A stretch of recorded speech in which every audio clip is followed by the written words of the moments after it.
राधे कान्हा, राधे राधे, राधे राधे कान्हा। निर्जला एकादशी कथा।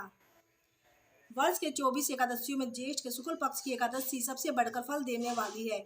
इस एकादशी का व्रत रखने से वर्ष भर की एकादशियों के व्रत का फल प्राप्त होता है। इस एकादशी में एकादशी को सूर्योदय से द्वादशी तक सूर्योदय से जल भी ग्रहण करने का विधान होने के कारण से निर्जला एकादशी कहते हैं। ज्येष्ठ मास में कुछ बड़े होते हैं और प्यास भी अधिक लगती है। इस दशा में कठिन व्रत करना सचमुच बड़ी साधना का काम है। इस एकादशी के दिन अपनी शक्ति और सार्थक अनुसार ब्राह्मणों को अनाज, वन, छत्री, फल, जल से भरे कलश और दक्षिणा देने विधान है। सब व्यक्ति प्राय मिट्टी से घड़े अथवा सुराही पंखों को अनाज का दान तो करते ही है, साथ में मीठे शरबत की प्याऊ भी लगवाते हैं। कृष्ण भगवान की जय। श्री भीमसेन बोले कि हे पितामह, भ्राता युधिष्ठिर, माता कुंती, द्रौपदी, अर्जुन, नकुल और सहदेव आप आदि एकादशी के दिन व्रत करते हैं और मुझसे एकादशी के दिन अन्न खाने को मना करते हैं। मैं उनसे कहता हूँ भाई, मैं भक्तिपूर्वक भगवान का पूजन कर सकता हूँ और दान दे सकता हूँ, परंतु मैं एकादशी के दिन भूखा नहीं रह सकता। इस पर व्यास जी बोलते हैं, भीमसेन, यदि तुम नरक बुरा और स्वर्ग को अच्छा समझते हो तो प्रत्येक मास को दोनों एकादशियों को अन्न न खाया करो। इस पर भीमसेन बोले, हे पितामह, आपसे प्रथम कह चुका हूँ कि मैं इस दिन भोजन भी किए बिना नहीं रह सकता। फिर मेरे लिए पूरे दिन का उपवास करना तो कठिन है। मेरे पेट में अग्नि का वास है, जो अधिक अन्न खाने पर शांति होती है, और मैं प्रत्येक गुरु करूँ तो एक व्रत अवश्य कर सकता हूँ। अतः आप मुझे कोई ऐसा व्रत बताइए जिसके मुझे स्वर्ग की प्राप्ति हो। श्री व्यास जी बोले, हे वायुपुत्र, बड़े बड़े ऋषियों महर्षियों ने बहुत से शास्त्र आदि बनाए हैं। यदि कलयुग में मनुष्य आपका उच्चारण करे तो अवश्य ही मुक्ति को प्राप्त होता है। उसमें धन बहुत खर्च होता है। उसमें जो पुराण का सार उसे कहता हूँ, मनुष्य को दोनों पक्षों की एकादशी को व्रत करना चाहिए, उससे उन्हें स्वर्ग की प्राप्ति होती है। श्री व्यास जी बोले, हे भीमसेन, कृष्ण और मिथुन संक्रांति के माध्यम से ज्येष्ठ मास की शुक्ल पक्ष की एकादशी होती है, उस पर निर्जला व्रत रखना चाहिए। इस एकादशी व्रत में स्नान और आचमन में जल वर्जित नहीं है, लेकिन आचमन में 6 माह से जल से अधिक जल नहीं लेना चाहिए। इस आचमन से शरीर की शुद्धि हो जाती है। आचमन में 6 माह से अधिक जल मद्यपान के समान है। इस दिन भोजन नहीं करना चाहिए, क्योंकि भोजन करने से व्रत नष्ट हो जाता है।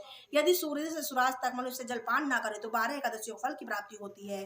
द्वादशी के दिन सूर्योदय से पहले उठना चाहिए। इसके पश्चात भूखे ब्राह्मणों को भोजन कराना चाहिए, तब पश्चात स्वयं भोजन करना चाहिए। इसका फल 1 वर्ष संपूर्ण एकादशियों का फल के बराबर होता है। भीमसेन स्वयं भगवान ने कहा कि इस एकादशी का पुण्य समस्त तीर्थों को दान को बराबर होता है। एक दिन निर्जला एकादशी रहने से मनुष्य पापों से मुक्त हो जाता है। जो मनुष्य निर्जला एकादशी व्रत करते हैं उनके मृत्यु के समय भयानक यमदूत नहीं दिखते। उसी समय भगवान विष्णु के दूत स्वर्ग से आते हैं, उनको पुष्प विमान बैठाकर स्वर्ग को ले जाते हैं। अतः संसार में समय सबसे श्रेष्ठ निर्जला एकादशी का व्रत है। अतः यह प्रेम पूर्वक इस एकादशी का व्रत निर्जल व्रत रखना चाहिए। इस दिन ओम नमो भगवते वासुदेवाय मंत्र का उच्चारण करना चाहिए। उस दिन गोदान करना चाहिए।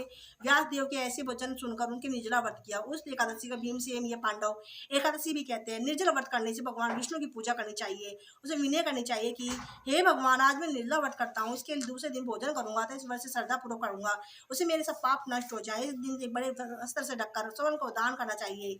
जो मनुष्य इस व्रत के पहर में स्नान तप आदि करते हैं उनको करोड़ों फल श्रवण दान का फल मिलता है। जो मनुष्य इस दिन यज्ञ होम आदि करता है उसके फल वर्णन नहीं किया जा सकता है। इस निर्जला एकादशी व्रत से मनुष्य विष्णु लोक को जाता है। जो मनुष्य इस दिन अन्न खाते हैं उन्हें चंडाल समझना चाहिए। वह अंत नरक में जाते हैं। बर्मा, हत्यारे, मदपान करने वाले, चोरी करने वाले, गुरु से देश करने वाले, असत्य बोलने वाले इस व्रत को करने से स्वर्ग को जाते हैं, नरक को जाते हैं। असत्य बोलने इस कुंती जो पुत्र या स्त्री इस व्रत को श्रद्धा पूरा करते हैं उसे निम्नलिखित कर्तव्य है। उन्हें सर्वप्रथम विष्णु भगवान की पूजा करनी चाहिए, पश्चात गोदान करना चाहिए। उस दिन ब्राह्मणों को दक्षिणा मिष्ठान आदि देना चाहिए। निर्जल के दिन अन्य वस्त्र, छत्र, उपासना आदि का दान करना चाहिए। जो मनुष्य इस व्रत को प्रेम पूर्वक सुनते पढ़ते हैं उनको स्वर्ग को प्राप्त होती है। श्री कृष्ण भगवान की जय। श्री कृष्ण गोविंद हरे मुरारी, हे नाथ नारायण वासुदेवा।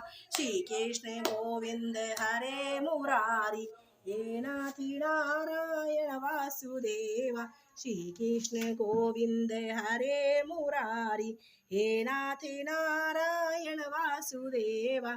श्री कृष्ण गोविंद हरे मुरारी, हे नाथ नारायण वासुदेवा। श्री कृष्ण गोविंद हरे मुरारी, हे नाथ नारायण वासुदेवा। श्री कृष्ण गोविंद हरे मुरारी, हे नाथ नारायण वासुदेवा। श्री कृष्ण गोविंद हरे मुरारी, हे नाथ नारायण वासुदेवा। श्री कृष्ण गोविंद हरे मुरारी, हे नाथ नारायण वासुदेवा कृष्णा कृष्णा कृष्णा।